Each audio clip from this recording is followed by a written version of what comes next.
사랑하는 성도님들 안녕하세요. 오늘도 이 영상에서 함께 할 수 있음에 감사드립니다. 여러분, 혹시 이런 생각 해보신 적 있으십니까?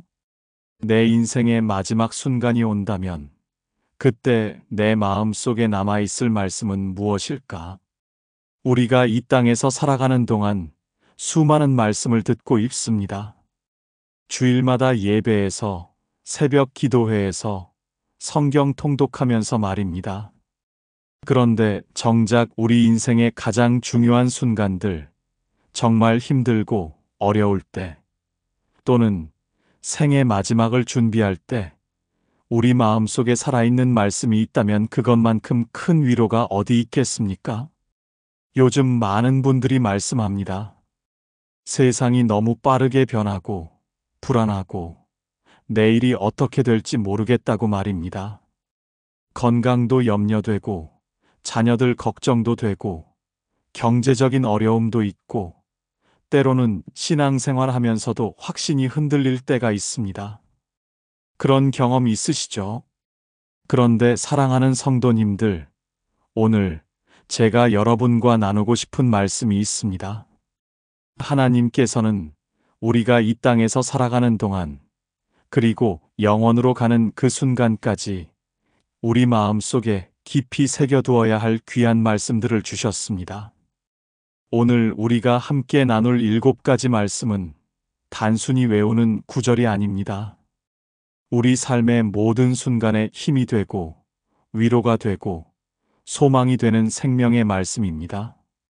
말씀에 앞서 오늘 이 메시지가 도움이 되신다면 아래 좋아요 버튼을 눌러주시고 댓글로 여러분의 기도 제목이나 간증을 나누어 주시기 바랍니다.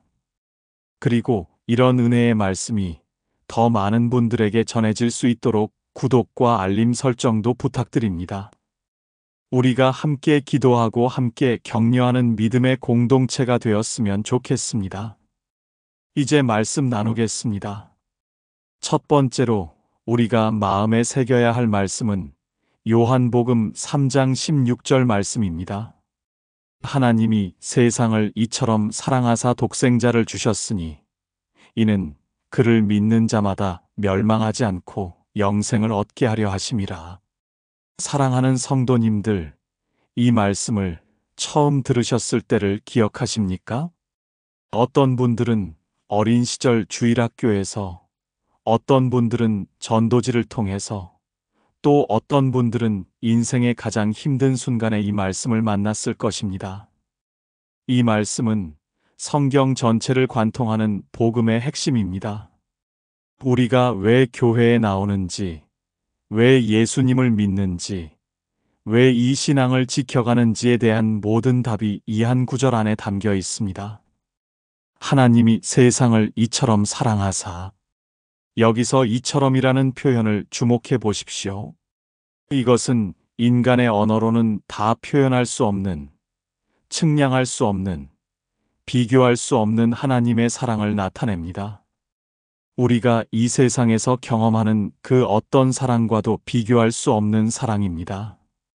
부모가 자녀를 사랑하는 마음, 부부가 서로를 아끼는 마음, 그 모든 사랑을 다 합쳐도 하나님의 사랑에는 미치지 못합니다. 독생자를 주셨으니 하나님께서는 당신의 하나뿐인 아들을 우리에게 주셨습니다. 만약 여러분께 자녀가 한 명뿐이라면 그 자녀를 위해서라면 무엇이든 하시겠지요. 그런데 하나님은 그 귀한 독생자를, 죄 없으신 예수님을 우리 죄인들을 위해 십자가에 내어주셨습니다. 이것이 바로 하나님 사랑의 증거입니다. 이는 그를 믿는 자마다 멸망하지 않고 영생을 얻게 하려 하심이라. 여기서 중요한 것은 믿는 자마다라는 표현입니다. 누구든지, 어떤 사람이든지, 어떤 과거를 가졌든지, 어떤 죄를 지었든지 예수님을 믿기만 하면 구원받는다는 놀라운 약속입니다. 우리가 착해서, 우리가 의로워서, 우리가 무엇을 많이 해서가 아닙니다. 오직 믿음으로 예수 그리스도를 구주로 믿는 그 믿음 하나로 영생을 얻습니다. 사랑하는 성도님들, 이 말씀이 왜 죽기 전에 반드시 마음에 새겨야 할 첫 번째 말씀일까요? 인생의 마지막 순간, 우리가 이 땅을 떠나 영원으로 들어가는 그 순간에 우리에게 필요한 것은 바로 이 확신입니다. 하나님께서 나를 사랑하신다는 확신, 예수님께서 나를 위해 십자가에서 돌아가셨다는 확신, 내가 예수님을 믿음으로 영생을 얻었다는 확신입니다. 이 확신이 있을 때 우리는 죽음도 두려워하지 않습니다.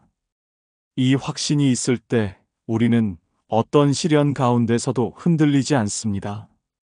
많은 임종을 지켜보았지만 신앙이 있는 분들의 임종과 그렇지 않은 분들의 임종은 정말 달랐습니다. 신앙이 있는 분들은 비록 육체는 약해져도 마지막 숨을 거두는 순간까지 평안한 얼굴로 때로는 찬송을 부르면서 천국을 바라보며 눈을 감으셨습니다. 이것이 바로 요한복음 3장 16절의 능력입니다. 이 말씀을 마음에 깊이 새기시기 바랍니다. 아침에 눈 뜰 때 이 말씀으로 하루를 시작하십시오. 밤에 잠들기 전에 이 말씀으로 하루를 마무리하십시오. 하나님이 나를 이처럼 사랑하사 독생자를 주셨고 내가 그를 믿음으로 영생을 얻었다는 이 놀라운 진리를 날마다 고백하시기 바랍니다. 두 번째로 우리가 마음에 새겨야 할 말씀은 시편 23편 1절부터 3절 말씀입니다. 여호와는 나의 목자시니 내게 부족함이 없으리로다. 그가 나를 푸른 풀밭에 누이시며 쉴 만한 물가로 인도하시는도다.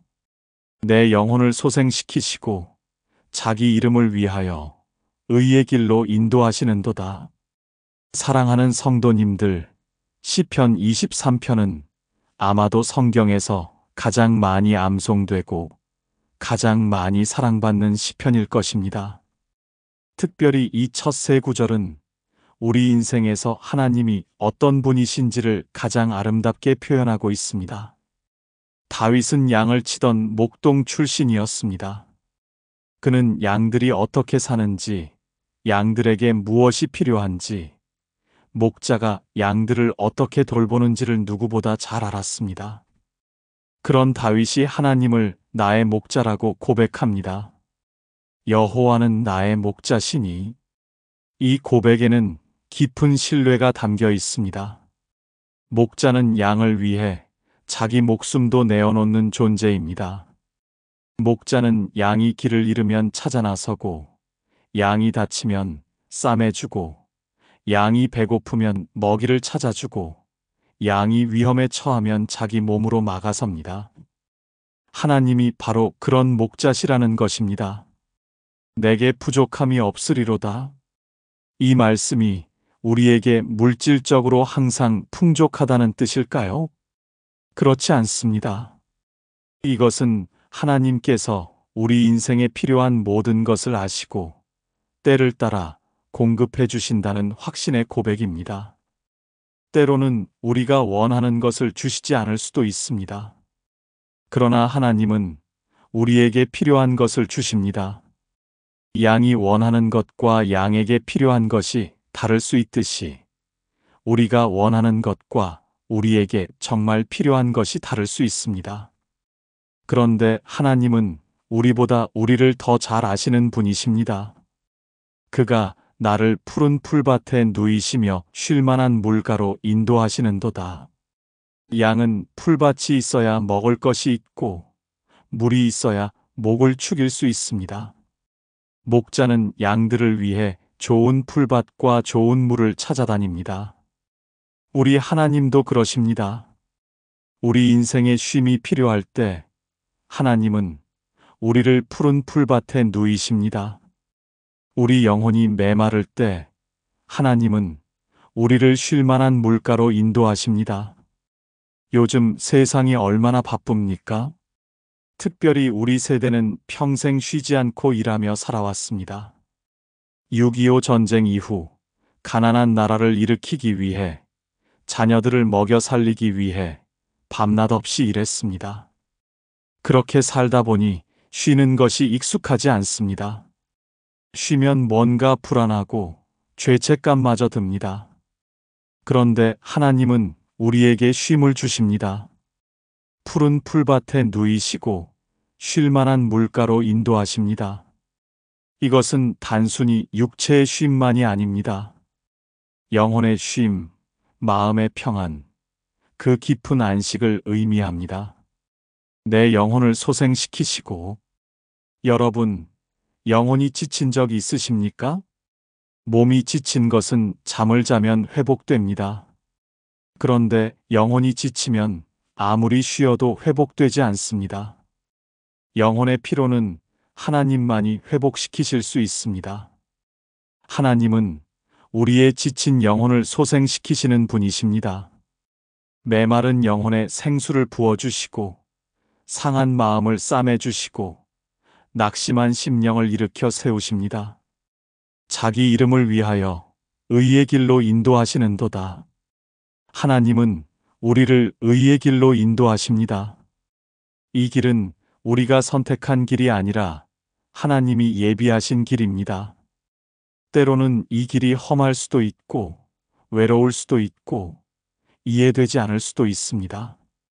그러나 이것이 의의 길입니다. 하나님의 이름을 위한 길입니다. 그리고 이 길의 끝에는 반드시 하나님의 영광이 있습니다. 사랑하는 성도님들, 이 말씀을 마음에 새기십시오.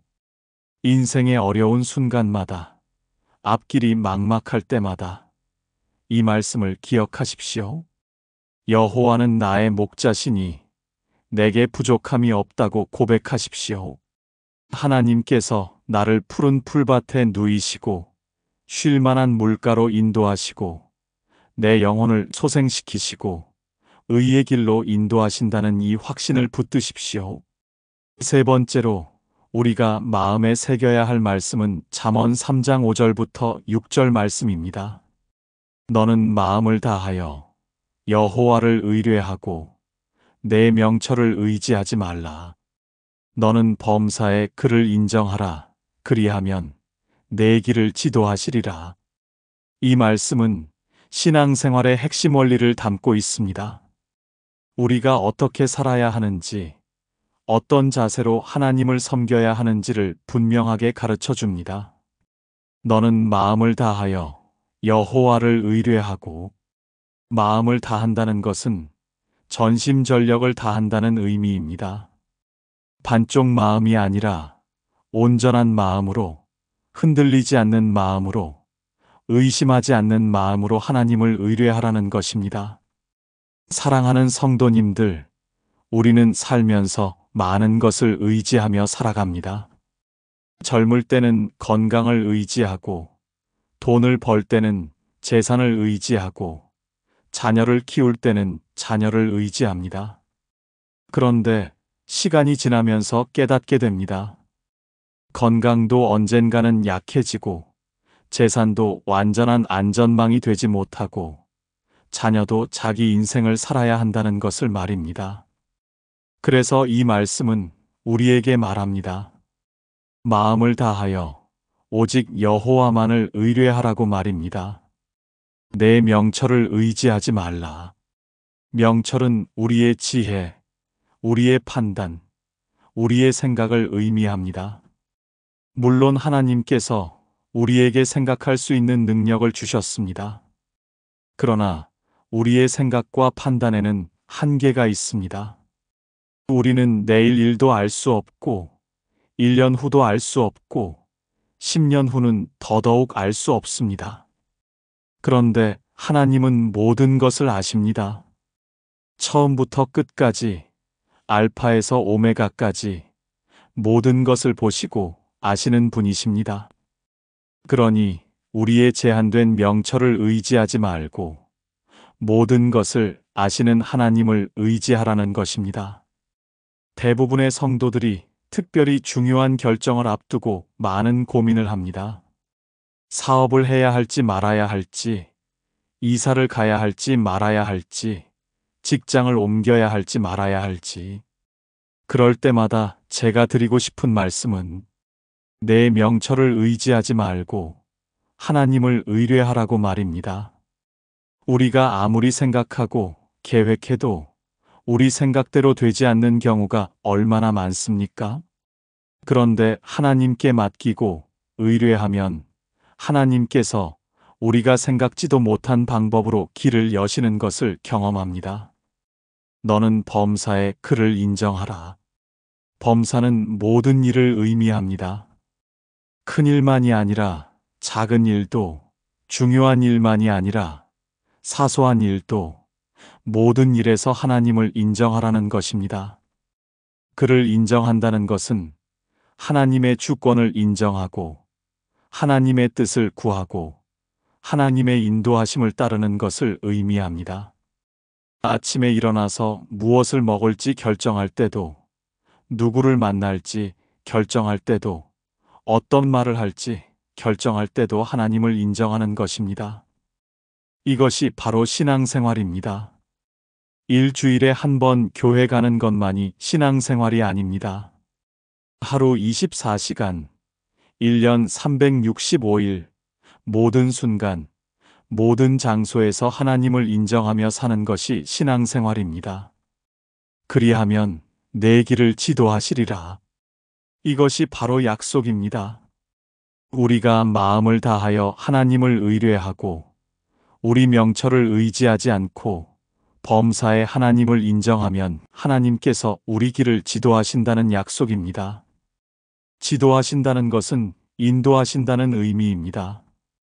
우리가 가야 할 길을 보여주시고 걸어갈 힘을 주시고 넘어지지 않도록 붙들어 주시고 목적지까지 함께 가신다는 것입니다.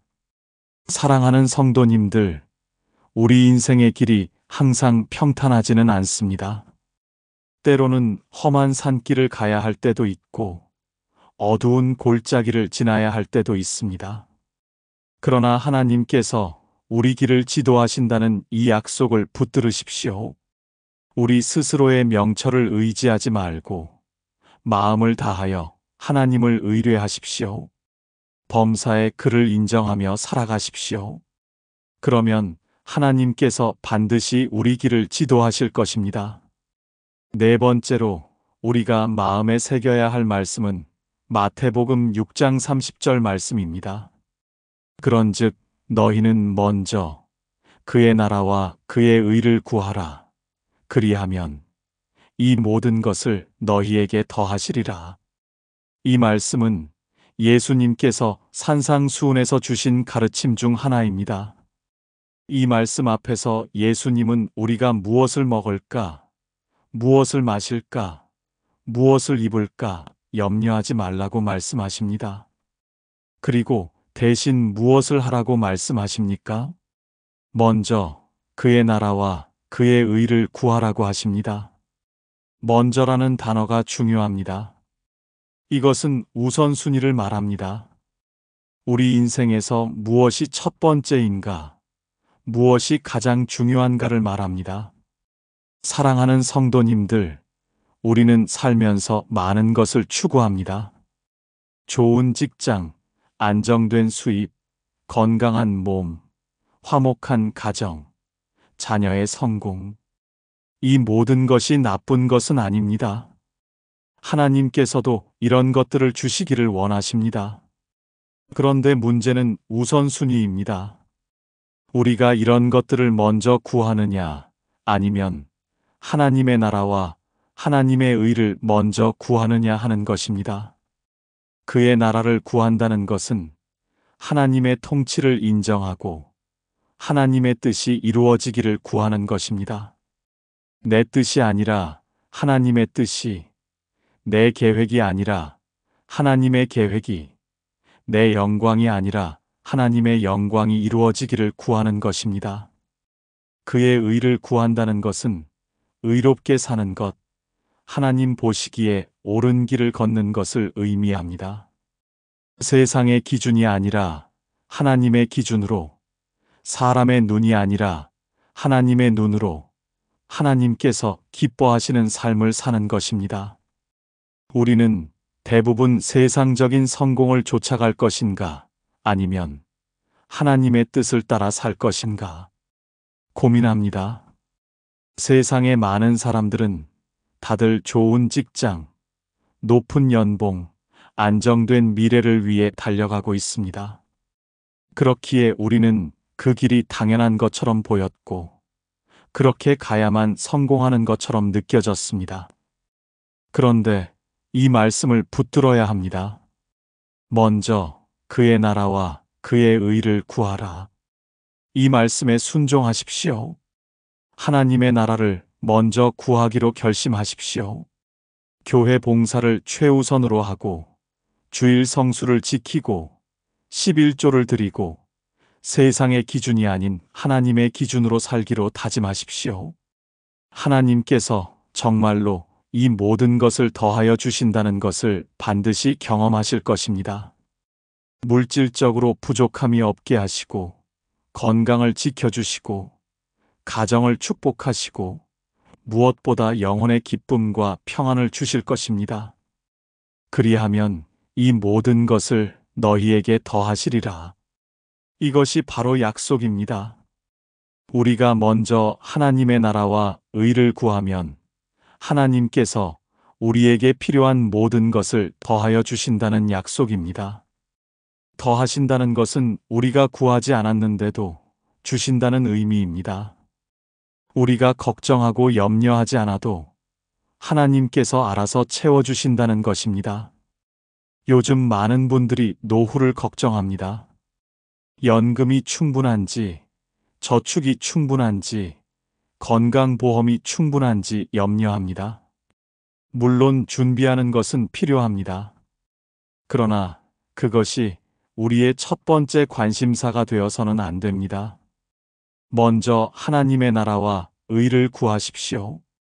먼저 하나님을 섬기고, 하나님의 말씀대로 살고, 하나님께 영광 돌리는 삶을 사십시오.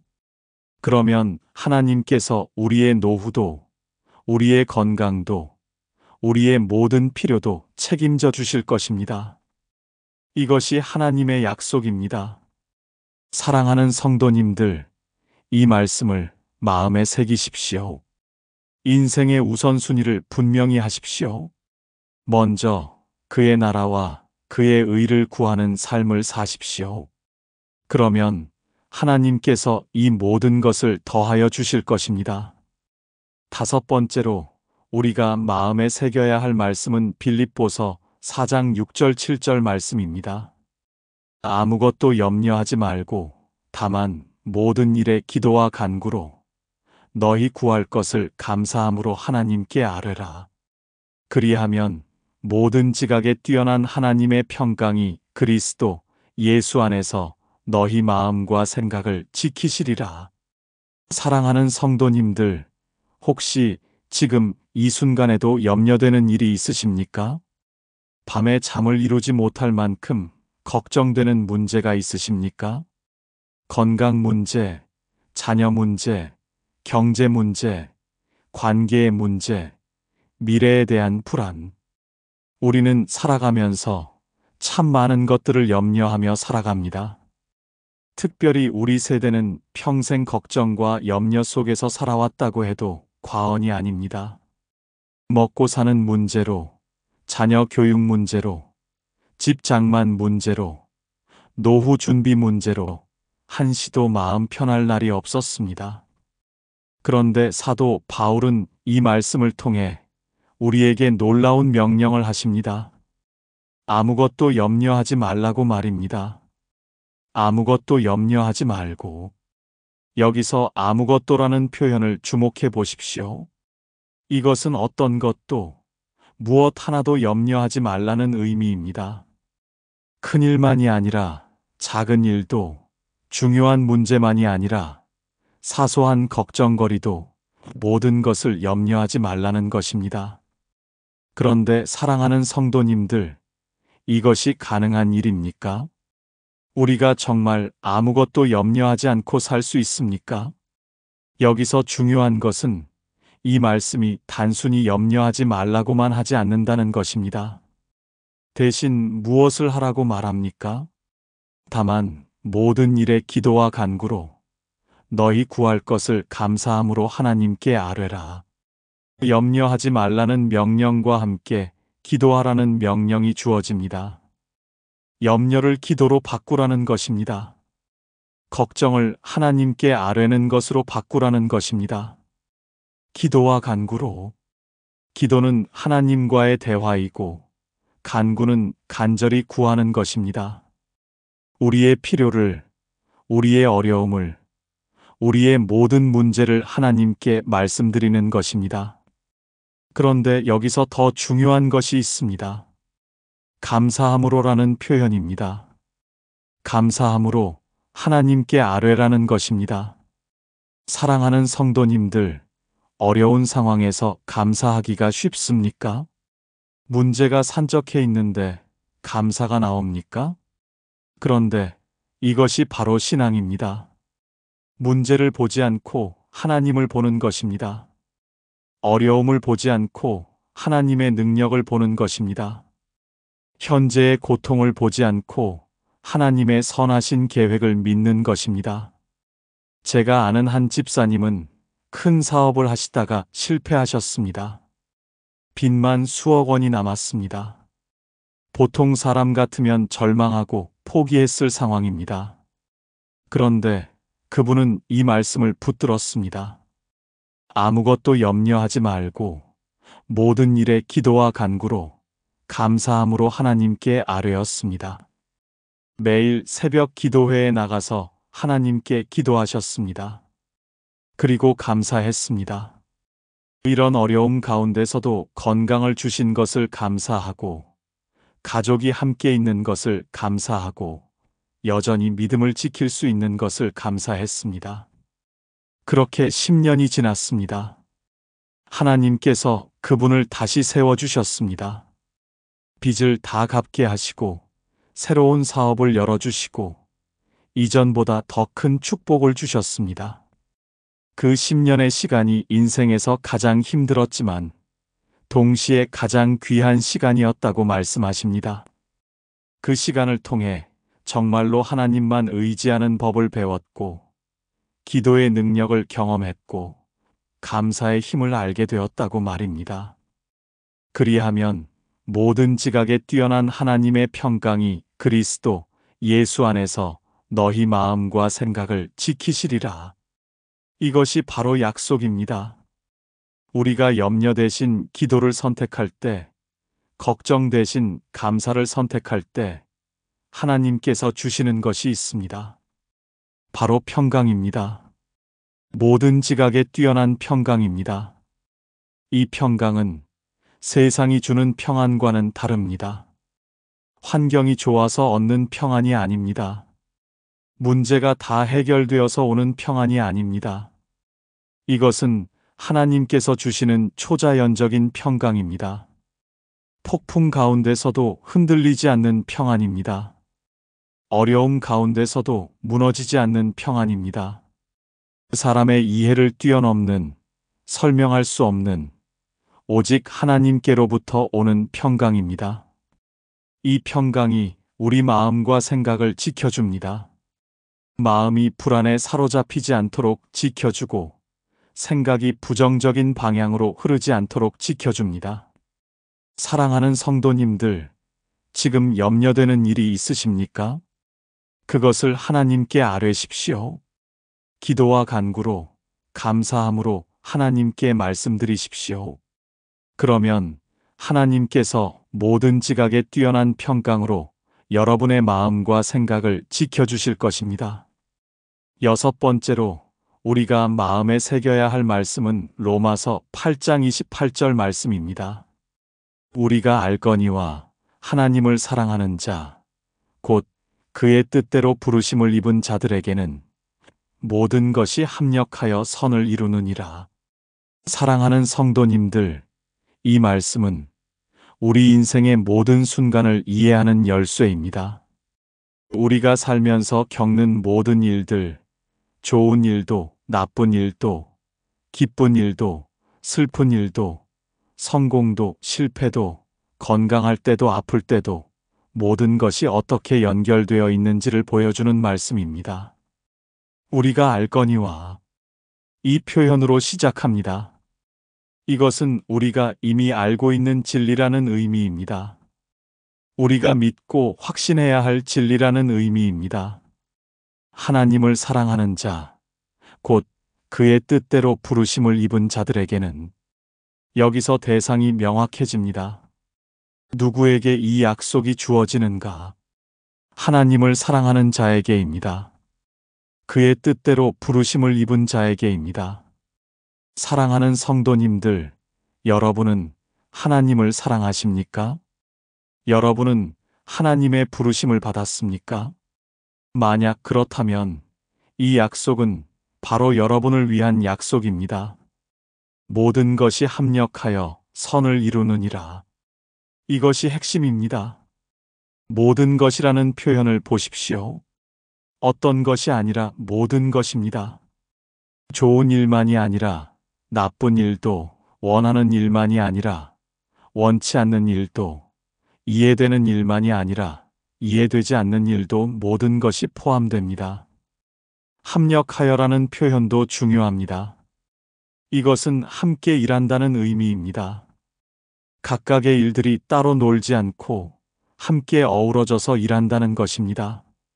마치 오케스트라에서 각각의 악기들이 서로 다른 소리를 내지만 지휘자의 인도 아래 아름다운 하모니를 만들어내는 것과 같습니다.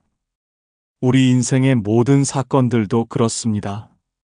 그 순간에는 이해되지 않고 받아들이기 힘들고 왜 이런 일이 일어나는지 알 수 없지만 시간이 지나고 나면 하나님께서 모든 것을 합력하여 선을 이루신 것을 보게 됩니다. 선을 이루느니라. 최종 목적지는 선입니다. 하나님께서 우리 인생에서 이루시고자 하는 것은 선입니다. 우리에게 좋은 것, 우리를 위한 것, 우리를 축복하는 것입니다. 제가 아는 한 권사님의 이야기를 나누고 싶습니다.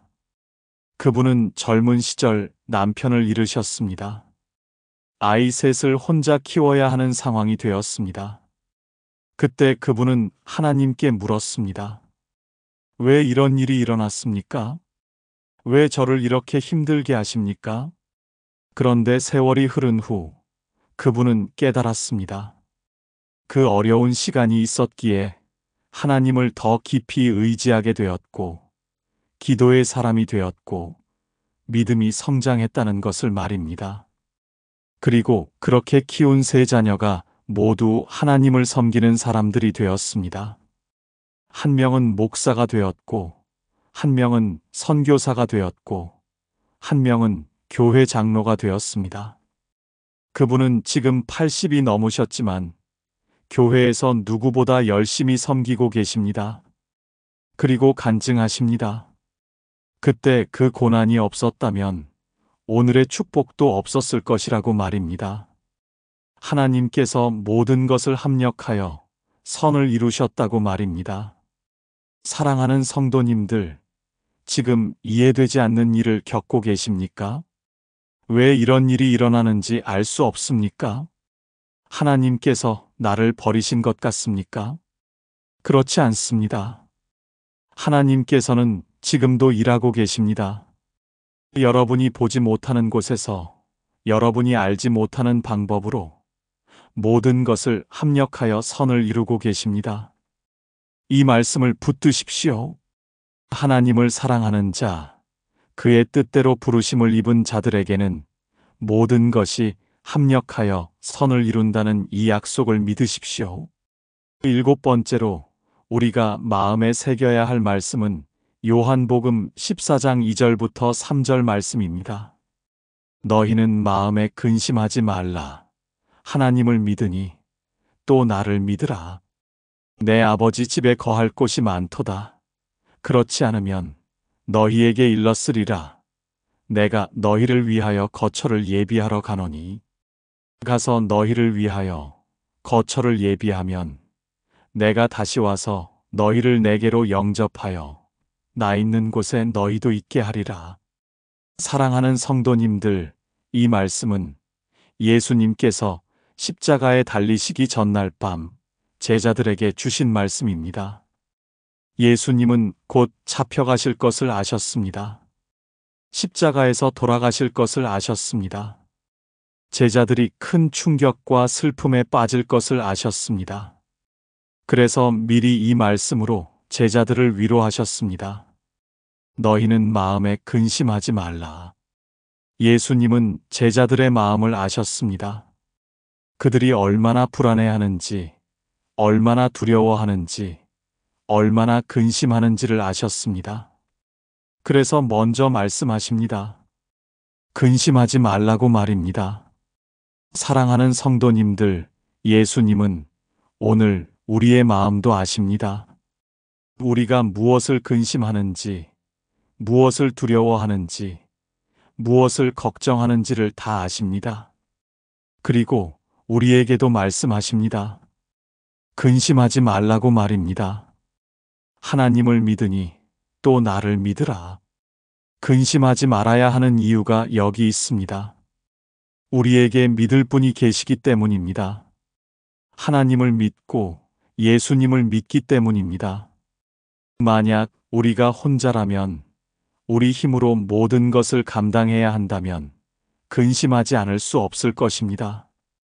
그런데 우리에게는 하나님이 계십니다. 예수님이 계십니다. 우리를 사랑하시고, 우리를 지키시고, 우리를 인도하시는 분이 계십니다. 그러니 근심하지 말라는 것입니다. 내 아버지 집에 거할 곳이 많도다. 예수님은 제자들에게, 그리고 우리에게 천국에 대해 말씀하십니다. 하나님 아버지의 집, 그곳에 우리가 거할 곳이 있다는 것입니다. 그것도 한두 곳이 아니라 많다는 것입니다. 사랑하는 성도님들, 우리는 이 땅에서 잠시 사는 나그네입니다. 이곳이 우리의 영원한 집이 아닙니다. 우리에게는 본향이 있습니다. 하늘의 본향, 영원한 집이 있습니다. 이 땅에서 아무리 좋은 집에 살아도 그것은 임시 거처일 뿐입니다. 우리의 진짜 집은 하늘에 있습니다. 내가 너희를 위하여 거처를 예비하러 가노니. 예수님은 십자가에 달리시고 부활하시고 승천하셔서 무엇을 하십니까? 우리를 위해 거처를 예비하십니다. 우리가 갈 곳을 준비하십니다.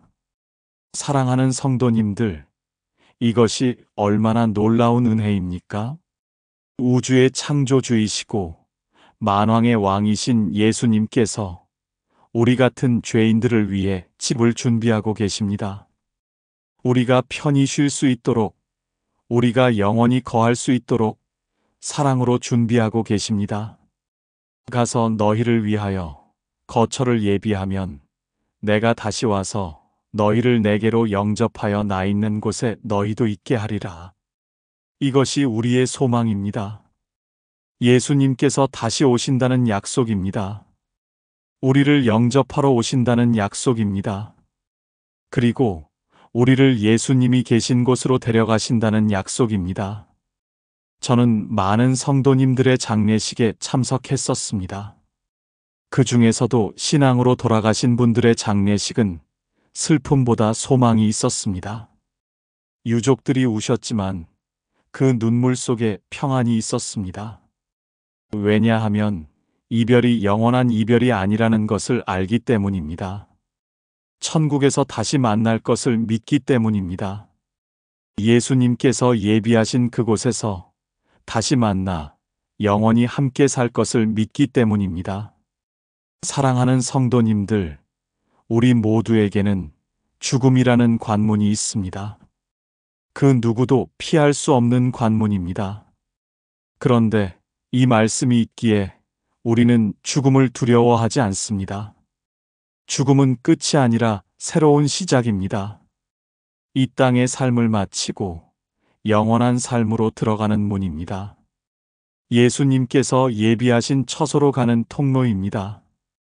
이 말씀을 마음에 깊이 새기십시오. 마음에 근심하지 말고 하나님을 믿고 예수님을 믿으십시오. 천국에 우리의 거처가 예비되어 있다는 이 놀라운 약속을 붙드십시오. 사랑하는 성도님들, 오늘 우리가 함께 나눈 7가지 말씀을 다시 한번 되새겨 보겠습니다. 첫째, 요한복음 3장 16절, 하나님의 사랑과 영생의 약속입니다.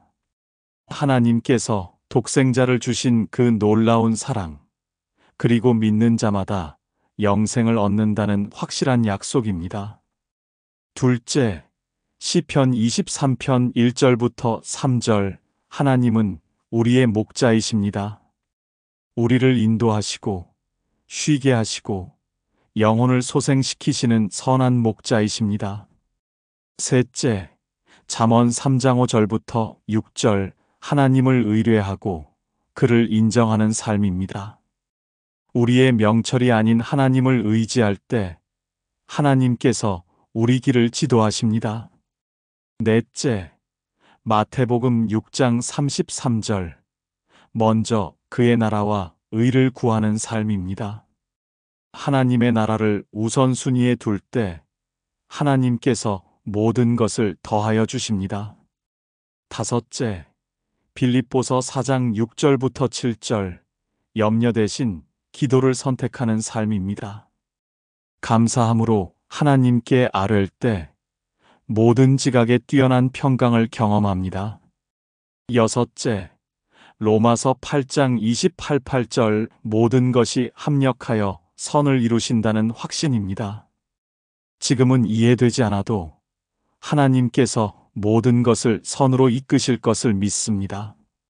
일곱째, 요한복음 14장 2절부터 3절, 천국 소망입니다.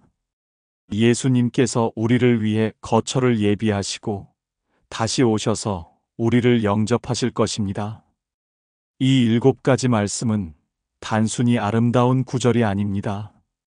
이것은 우리의 삶을 지탱하는 기둥입니다. 우리의 믿음을 세우는 토대입니다.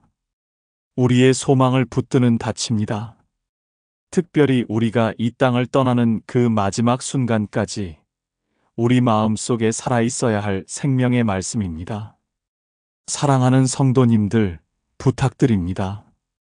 이 말씀들을 마음에 깊이 새기십시오. 아침에 일어날 때마다 묵상하십시오. 밤에 잠들기 전에 되새기십시오. 어려운 일을 당할 때마다 기억하십시오. 이 말씀들이 여러분의 삶 속에 살아 역사하기를 바랍니다. 이 말씀들이 여러분에게 힘이 되고 위로가 되고 소망이 되기를 바랍니다. 그리고 여러분 인생의 마지막 순간, 이 땅에서의 여정을 마치고 영원으로 들어가는 그 순간에 이 말씀들이 여러분과 함께 하기를 바랍니다.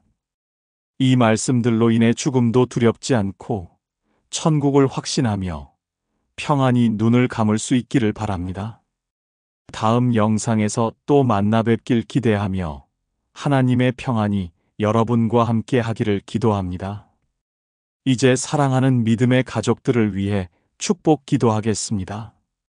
사랑하는 아버지 하나님, 오늘도 이렇게 귀한 말씀을 함께 나눌 수 있게 하심을 감사드립니다. 이 말씀을 듣는 모든 성도님들 위해 하나님의 크신 은혜와 축복이 임하기를 기도합니다. 오늘 나눈 7가지 말씀이 단순히 귀로 듣고 끝나는 것이 아니라 마음 깊이 새겨져서 삶 속에서 살아 역사하게 하옵소서.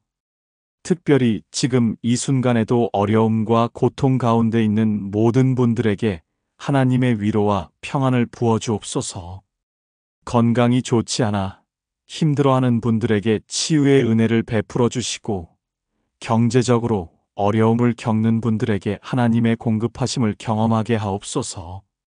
가정에 문제가 있는 분들에게 회복의 역사를 일으켜 주시고, 자녀 문제로 마음 아파하는 분들에게 하나님의 해결책을 보여주옵소서. 외롭고 힘든 분들에게 하나님의 동행하심을 깊이 체험하게 하옵소서. 그리고 우리 모두가 죽음을 두려워하지 않고 영생의 소망을 가지고 담대히 믿음의 길을 걸어갈 수 있게 하옵소서.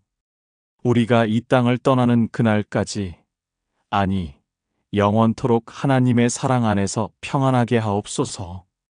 예수님의 이름으로 기도드립니다. 아멘. 말씀을 마치기 전에 오늘 하루 마음이 지치고 힘든 시간을 보내는 사랑하는 모든 분들께 주님의 깊은 평안과 사랑이 함께 하시길 마음 다해 기도드립니다. 여러분은 혼자가 아닙니다.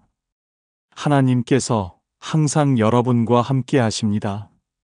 오늘도 여러분을 사랑하시고, 여러분을 지키시고, 여러분을 축복하십니다. 샬롬.